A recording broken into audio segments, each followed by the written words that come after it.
আসসালামু আলাইকুম। Just energy নিউজের পক্ষ থেকে আপনাদেরকে স্বাগত জানাচ্ছি।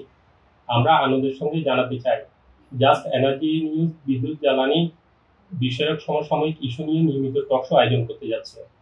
আমাদের আজকের আয়োজন এবং সাক্ষাৎকারে জাস্ট এনার্জি নিউজের সঙ্গে আছেন সিনিয়র সাংবাদিক ও ফোরাম ফর এনার্জি রিপোর্টার্স বাংলাদেশের সাবেক চেয়ারম্যান অরুণ কর্মকার।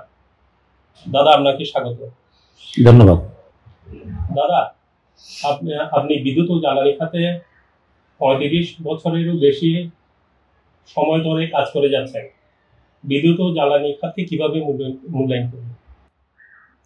ধন্যবাদ শামীম জাহাঙ্গীর এবং জাস্ট এনার্জি নিউজ 24.com এর সব শ্রোতা দর্শকদের শুভেচ্ছা।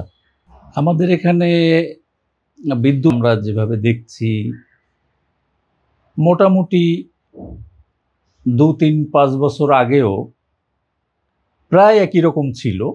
কিছু নীতিগত জায়গায় এই গত 1 বছরে কিছু পরিবর্তন আসছে, সেটা আমরা ডিটেইল কথা বলার সময় বলবো। তো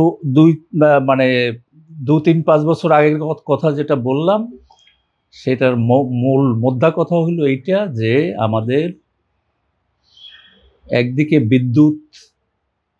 বিদ্যুতের যে উৎপাদন ক্ষমতা সেটা আমাদের প্রয়োজনের চেয়ে বেশি আছে, আবার বিদ্যুৎ উৎপাদন এবং অন্যান্য অর্থনৈতিক কার্যক্রম পরিচালনার জন্য যে জ্বালানি দরকার, প্রাথমিক জ্বালানি, প্রাইমারি ফুয়েল, সেটার যে সংকট ছিল সেটা সেই জায়গাতেই আছে। এবং আমার পর্যালোচনায় বা আমার বিবেচনায় এই জ্বালানির যে প্রাথমিক জ্বালানির যে সংকট, এটা মোটামুটি দীর্ঘমেয়াদী হবে। এখান থেকে খুব সহজে উঠে আসা যাবে না। কাজেই বিদ্যুৎ উৎপাদন ক্ষমতা সারপ্লাস থাকলেও আমরা যে সবাই বিদ্যুৎ পাবো সব সময় একেবারে প্রয়োজন অনুযায়ী, চাহিদা অনুযায়ী, সেটা নাও হতে পারে। আমাদের শিল্প যে সবসময় প্রাইমারি ফুয়েল পাবে সেটা নাও হতে পারে, মানে না হওয়ার সম্ভাবনাই সবচেয়ে বেশি। অন্যান্য খাতেও আমাদের যে প্রাইমারি জ্বালানি দরকার সেইটার ঘাটতি থেকেই যাবে। আপনি কেন মনে করছেন আমাদের জ্বালানি সংকট দীর্ঘস্থায়ী হবে? আপনার বিশ্লেষণে কিভাবে দেখছেন? আমার বিশ্লেষণ হলো, জ্বালানি আমরা যদি একটু আগের দিকে ফিরে যাই, তখন আমাদের বাণিজ্যিক জ্বালানির একটা বড় অংশ আমাদের দেশীয় গ্যাস থেকে আমরা পূরণ করতাম। এর পাশাপাশি যেটা আমরা সবসময় শতভাগ আমদানি নির্ভর, সেটা হলো জ্বালানি তেল। এটা আমাদের কোনো উপায় নাই, কারণ আমাদের তেল নাই। সুতরাং তেলটা চাহিদা যতই বাড়ুক, এখন হয়তো 60 লাখ টনের বেশি বছরে আমাদের চাহিদা, সেটা যদি 1 কোটি টনও হয় তবু আমাদের আমদানিই করতে হবে, এটার কোনো বিকল্প নাই। কিন্তু গ্যাসটা আমরা দেশীয় উৎস থেকেই গ্যাসের চাহিদাটা আমরা পূরণ করতে পারতাম বা পূরণ করে এসেছি অনেক দিন ধরে। কিন্তু আমাদের অর্থনৈতিক কার্যক্রম অনেক বেশি বেড়ে যাওয়ায়, আমাদের অর্থনীতি আস্তে আস্তে বড় হওয়ায়, আমাদের উৎপাদন খাত আস্তে আস্তে বিস্তৃত হওয়ায় আমাদের দেশীয় গ্যাসে আর সেটা হচ্ছিল না। পরে আমরা গেলাম আমদানির দিকে, গ্যাস ও আমদানির দিকে গেলাম।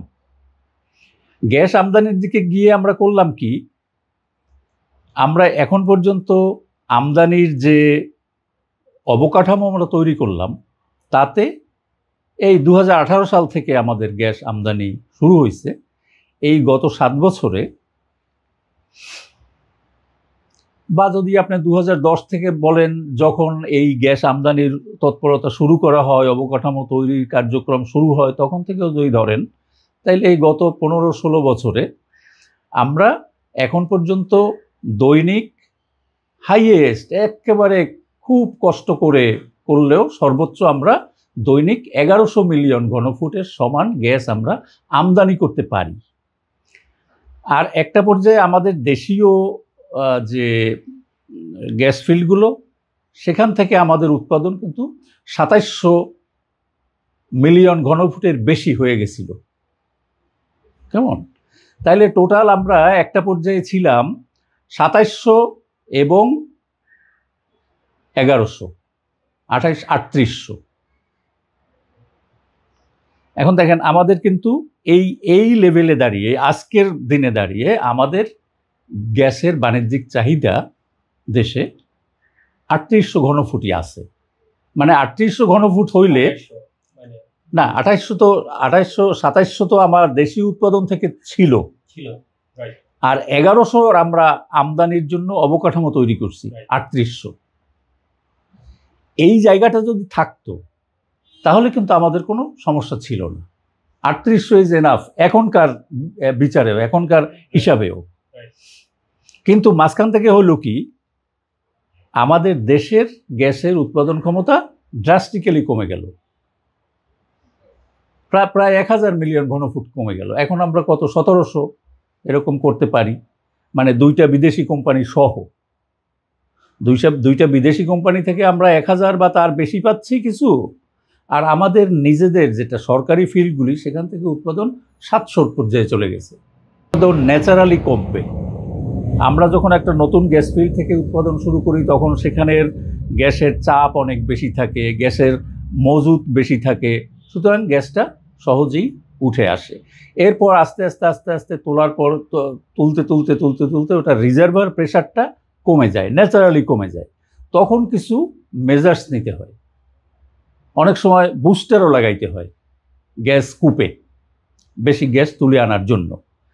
সেই ধরনের কোনো উদ্যোগ আমাদের এখানে নেওয়া হয় না, নাম্বার ওয়ান।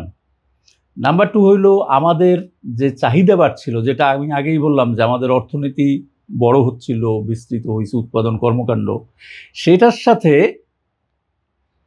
চাহিদা যে বাড়ে, সেটার সাথে সাথে যে হারে চাহিদা বেড়েছে সেই হারে আমরা প্রোডাকশনটা ধরে রাখতে পারি নাই। একটা কারণ ন্যাচারাল, দ্বিতীয় কারণ আমরা নতুন উৎপাদন কর্মকাণ্ডে যাই নাই। আমরা নতুন গ্যাস ক্ষেত্র খোঁজা কিংবা নতুন কূপ করা কিংবা এক্সিস্টিং কূপগুলো থেকে বেশি গ্যাস একটু বুস্টার লাগিয়ে তোলা কিংবা বিদ্যমান গ্যাস ক্ষেত্রগুলোতে ডিপার জোনে গিয়া অনুসন্ধান করা, যেটা আমরা ধারণা করি বা এটা জিওলজিস্টরা, জিও ইঞ্জিনিয়ার যারা কাজ করে এইসব সেক্টরে যারা বিশেষজ্ঞ, তারা সবাই বলে যে আমাদের এই ডিপার জোনে গ্যাস আছে। ডিপার জোনে মানে আমরা এখন পর্যন্ত দেশের গ্যাস ফিল্ডগুলো থেকে গ্যাস উৎপাদন করছি হাইয়েস্ট ৪,০০০ মিটার নিচ থেকে। কিন্তু আমাদের যে গ্যাস ফিল্ডগুলোর গ্যাসের যে সোর্স রক, যেখানে গ্যাসটা তৈরি হয়, সোর্স রকটা আছে ৭-৮ কিলোমিটার নিচে। এখন এই ৪,০০০-এর নিচে যে আরও ৪,০০০ কিলোমিটার আছে, ৪,০০০ মিটার, সেটা কিন্তু আমাদের এক্সপ্লোর করতে হবে। আমার ধারণা যে এটা এই যে নিউক্লিয়ার পাওয়ার যদি চলে আসে, তারপরে আমরা যদি এই নবায়নযোগ্য জ্বালানি থেকে কিছু অ্যাড করতে পারি ২-৩ হাজার মেগাওয়াট, যেটা সরকারের পরিকল্পনা বলছে যে অল্প দিনের মধ্যেই তারা এটা পারবে, সেক্ষেত্রে কিন্তু আমরা ২০৩০ সাল পর্যন্ত বিদ্যুৎ উৎপাদন নিয়ে কোনো মাথা ব্যথা, মেজর কোনো মাথা ব্যথা আমাদের দরকার নাই। কিন্তু জ্বালানিতে একেবারেই উল্টা। বিগত সরকার, যেটা আপনি বললেন, যে এই বিদ্যুৎ খাতটাকে যেভাবে একেবারে হিসাব করে বছর টু বছর চাহিদা ইত্যাদি হিসাব করে করে এগিয়ে গেছে নিচে, এটার উন্নতি করছে, জ্বালানি খাতটাকে একেবারেই তারা অবজ্ঞা করছে, উপেক্ষা করছে। এই সরকার তো অন্তর্বর্তীকালীন সরকার অলরেডি ১ বছর অতিক্রান্ত করলো, আপনি তাদেরকে কিভাবে মূল্যায়ন করবেন? তারাও কি গত সরকারের ওই ট্র্যাকে আগাচ্ছে নাকি তারা নতুন কিছু করার চেষ্টা করছে? আচ্ছা, প্রথম কথা হলো যে এটা অন্তর্বর্তীকালীন সরকার, এটা এখন পর্যন্ত এ সরকারের মেয়াদ সম্পর্কে যেটা ধারণা করা যায় তাতে ১.৫ বছর। ১ বছর গেছে, আগামী ফেব্রুয়ারিতে ইলেকশন হলে আরও ৬ মাস, ১.৫ বছর। এই সময়ের মধ্যে জ্বালানি খাতের উন্নয়নের জন্য যে ধরনের দীর্ঘমেয়াদী পরিকল্পনা নেওয়া দরকার বা বাস্তবায়নে হাত দেওয়া দরকার, সেইটা এই ধরনের সরকারের পক্ষে একটু ডিফিকাল্ট। তবু এরা পারে, এরা যেহেতু একটা জনগণের সমর্থিত সরকার, কোনো পলিটিক্যাল গভর্নমেন্ট না, এই ধরনের গভর্নমেন্টের সুযোগ আছে একটা বাস্তবধর্মী এবং প্রয়োজন মেটানোর মতো একটা সুষ্ঠু পরিকল্পনা এরা করে যেতে পারত।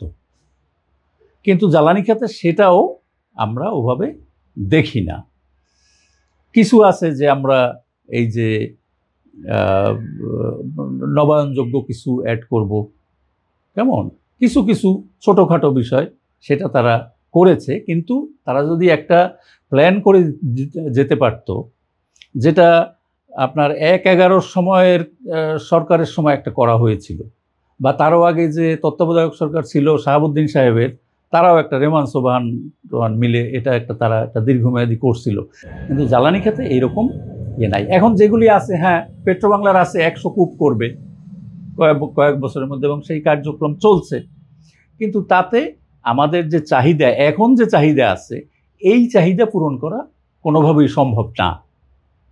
আবার আমরা যে আমদানি বাড়িয়ে চাহিদা পূরণ করব, সেইটাও সম্ভব না, কারণ আমি ১১০০-র বেশি আনতে পারি না। ১১০০-র বেশি আমি প্রতিদিন আমার পাইপলাইনে আমদানি করে দিতে পারি না। সেই ক্যাপাসিটি যদি আপনি তৈরি করতে যান, তাহলে আপনার ৫-৭ বছর সময় লাগবে। এফএসআরইউ করেন বা ল্যান্ড বেজ করেন, তাহলে দীর্ঘমেয়াদী সংকট দেখছেন সামনে। এই তো এই হিসাবেই বিদ্যুতেরও যেটা ভোগান্তি হবে সেটা হলো দাম। কারণ আপনি যদি গ্যাস বিদ্যুতে দিতে না পারেন, এখনই বিদ্যুতের অভাবে পিডিবি হিসাবে ২ থেকে ২.৫ হাজার মেগাওয়াট উৎপাদন তারা করতে পারে না, বন্ধ আছে। গ্যাস হইলে যেটা চলে। এখন এই যে গ্যাসটা নাই, ২-২.৫ হাজার বিদ্যুৎ, সেইটা যখন ডিমান্ড বেশি থাকে, তখন তো আপনার তেল দিয়ে সেটা করতে হয়। তো তেল দিয়ে করলে সেটার খরচ বেশি। তার অর্থ হচ্ছে সরকারকে সাবসিডি উইথড্র করতে হবে। সেটা তো IMF এর একটা পলিসি আছে, আর সরকারগুলিও নীতিগতভাবে সেটা মনে করে যে আস্তে আস্তে আস্তে আস্তে এটা উইথড্র করে দেওয়া উচিত। যেটা তো একদিনে হবে না। আর আমার মনে হয় যে এই যে প্রাথমিক জ্বালানির যে সংকট, সেই সংকটটা একটা ভালো জায়গায় যদি না আসে, উন্নতি যদি না হয়, তাইলে পরে যতই আমি বলি, যতই আমি চেষ্টা করি, আপনার সাবসিডি ভর্তুকি এটা কমিয়ে আনা কঠিন হবে। হ্যাঁ, কিছু পদক্ষেপ আছে, অর্থনৈতিক পদক্ষেপ, যেমন এই গভর্নমেন্ট কিছু করছে, কেমন এখন সেগুলি কোনো আসলে মৌলিক কিছু না, এটা ব্যবস্থাপনাগত একটা পদ্ধতি। কি ব্যবস্থাপনাগত পদ্ধতি? আমি ওই যে তেল আমদানি করতো যারা, তাদেরকে আমি 9% দিতাম এক্সট্রা, সেটা আমি 5% করে দিলাম, এখানে আমার কিছু কমলো। এই জ্বালানি বিদ্যুৎ খাতের অর্থনীতির ক্ষেত্রে একটা ব্যবস্থাপনা করে আপনি কিছু ট্যাক্স কমায় দিলেন। জ্বালানি আমদানির উপরে যে ট্যাক্স, ভ্যাট ইত্যাদি শুল্ক আপনি নিতেন, গভর্নমেন্ট নিত, সেটা আপনি কমায় দিলেন, তো খরচ কিছু কমলো। এটাতে খরচ কমলো, এটাতে সরকারের আয়ও কমলো। এই সরকারের যেই মেয়াদ আছে, স্বল্প মেয়াদী কোনো পরিকল্পনা যদি সরকার নেয়, তাহলে কোন ধরনের পরিকল্পনা নেওয়া উচিত বিদ্যুৎ জ্বালানি সাস্টেইনেবল সলিউশনের ক্ষেত্রে? না, সাস্টেনেবল সলিউশনের ক্ষেত্রে আমার মতে এই গভর্নমেন্ট করতে পারে, একটা ভালো পরিকল্পনা করে যেতে পারে। কারণ পলিটিক্যাল গভর্নমেন্টের অনেক বাধ্যবাধকতা থাকে, অনেক সীমাবদ্ধতা থাকে, যেটা এই ধরনের গভর্নমেন্টের থাকে না। তারা সুন্দরভাবে, নিরপেক্ষভাবে বসে একটা এনার্জি সেক্টরের পরিকল্পনা করে যেতে পারে, যে এই হবে আমাদের এনার্জি খাত ডেভেলপমেন্টের কাজগুলো, সেইটা তারা করে যেতে পারে। এছাড়া আর খুব একটা বেশি কিছু এদের করা আছে বলে মনে হয় না। এখন তারা যদি একটা এফএসআরইউ বা একটা ল্যান্ড বেজ LNG টার্মিনাল তৈরির কার্যক্রম শুরু করে দিয়ে যেতে পারে, সেটাও ভালো, যদি করে যেতে পারে। কিন্তু আমার মনে হয় না যে এটা এই 6 মাসের মধ্যে তারা করতে পারবে, সেরকম কোনো লক্ষণ আমি দেখি না। কাজেই এই খাত, এটা মানে কতদিন এই জ্বালানি সংকট চলবে আমাদের, সেটা কেউ বলতে পারে না। নতুন নির্বাচিত সরকারের কাছে সরকার কোন ধরনের চ্যালেঞ্জ মোকাবেলা করতে হবে বলে আপনি মনে করেন? এই তো একটা এই খাতের জন্য সবচেয়ে বড় একটা চ্যালেঞ্জ মোকাবেলা করতে হবে তার জ্বালানি, প্রাথমিক জ্বালানি। যদি আমাদের প্রচুর টাকাও থাকে, আমাদের এক্সপোর্ট খুব ভালো হচ্ছে, আমাদের রেমিটেন্স খুব ভালো হচ্ছে, কেমন? সব মিলে যদি আমার হাতে প্রচুর ডলার থাকে, বিলিয়ন বিলিয়ন ডলার থাকে, আপনি কিভাবে করবেন? সময় তো লাগবে, সময়ের তো কোনো বিকল্প নাই। আপনার প্রচুর টাকা আছে, আপনি আনবেন কেমনে? এখন একটা করতে পারে, যেটা খুব মানে পলিসি লেভেলে যে লোকজন সরকারে যারা থাকে তাদের অনেকের ক্ষেত্রে, বিশেষ করে এই ধরনের নন পলিটিক্যাল গভর্নমেন্টের ক্ষেত্রে এটা খুব একটা জনপ্রিয় তাদের উক্তি কথা, যে আমি বাসাবাড়িতে গ্যাস সাপ্লাই বন্ধ করে দেব। বাসাবাড়িতে গ্যাস সাপ্লাই বন্ধ করে দিলে আপনি কতটুকু গ্যাস পাবেন? সেটাতে আপনার সংকট নিরসনের খুব একটা বেশি কিছু হবে না, নাম্বার ওয়ান। তারপরও ধরি কিছু তো হবে, কিন্তু তার যে অ্যাডভার্স এফেক্টটা হবে, এই যে এই গ্যাসগুলি যারা সাপ্লাই করে, কয়েকটা কোম্পানি আছে, এই কোম্পানিগুলি কিন্তু বন্ধ হয়ে যাবে, তাদের কোনো কাজ থাকবে না, কেমন? সেটা একটা বিরাট সেটব্যাক হবে ইকোনমিতে, কেমন? মানুষের কর্মসংস্থানে। কারণ এই যে ওই যেটা বললাম যে নন পলিটিক্যাল গভর্নমেন্ট এরকম কথাবার্তা বলতে পারে, পলিটিক্যাল গভর্নমেন্ট এটা অ্যাকসেপ্ট করবে না। কারণ এই যে কয়েক লক্ষ পরিবার, কয়েক লক্ষ মানে ধরেন তিতাসেরই আছে প্রায় 40 লাখের মতো বোধ হয় তিতাসের হইল এই হাউস হোল্ড কাস্টমার। সব মিলে তো আমার মনে হয় যে সারা দেশে 60 লাখ পরিবার আছে এই হাউস হোল্ড কাস্টমার। তো এই 60 লাখ পরিবার মানে এদের কিন্তু লোক প্রায় 3 কোটি। এদের এগেনস্টে যে একটা পজিশন নিবে কোনো পলিটিক্যাল গভর্নমেন্ট, সেটা কিন্তু তারা নিবে না। তারা গ্যাস দিতে পারলো না, দিনে জ্বলে না, রাতে জ্বলে, শেষ রাতে রান্না করতে হয়, এই সবই থাকবে, তারপর থাকবে।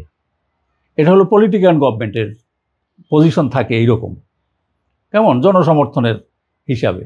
কাজে এইটাও খুব একটা চট করে যে কিছু আপনি করতে পারবেন সেটা করতে পারবেন না।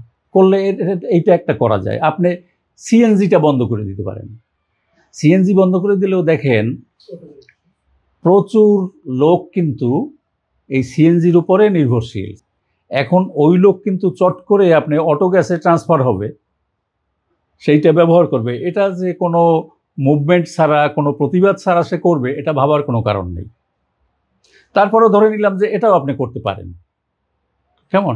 এখন তাতে কতটুকু হবে আপনার? আলটিমেটলি সংকট থেকে আপনি উত্তরণ করতে পারবেন না। দাদা, তাহলে আপনার পরামর্শ কি? আপনি তো 35 বছর ধরে বিদ্যুৎ জ্বালানি সেক্টর নিয়ে কাজ করছেন, আপনি সরকারের কাছে আপনার রিকমেন্ডেশনটা কি?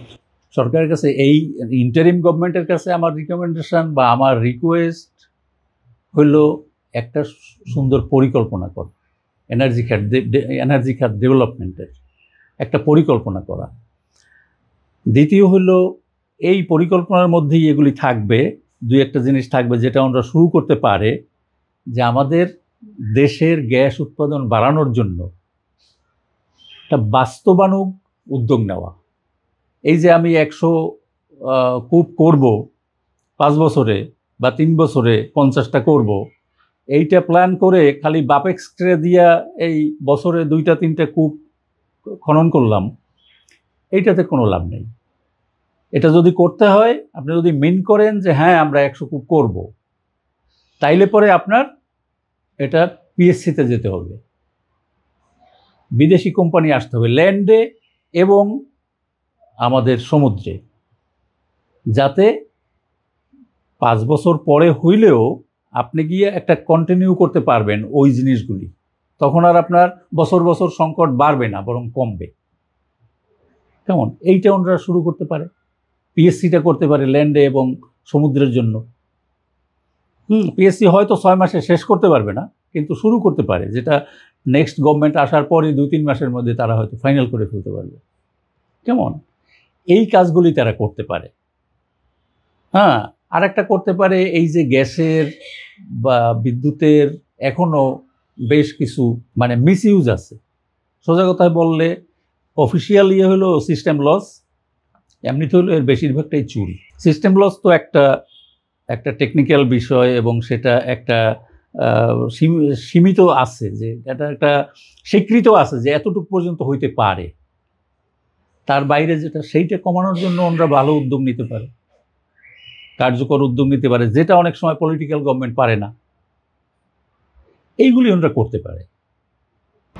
দাদা ধন্যবাদ আমাদের সঙ্গে থাকার জন্য। আমরা আশা করি জাস্ট এনার্জি নিউজ আপনারা নিয়মিত দেখবেন, ইউটিউব চ্যানেল সাবস্ক্রাইব করবেন, আমাদের সঙ্গে থাকবেন। ধন্যবাদ।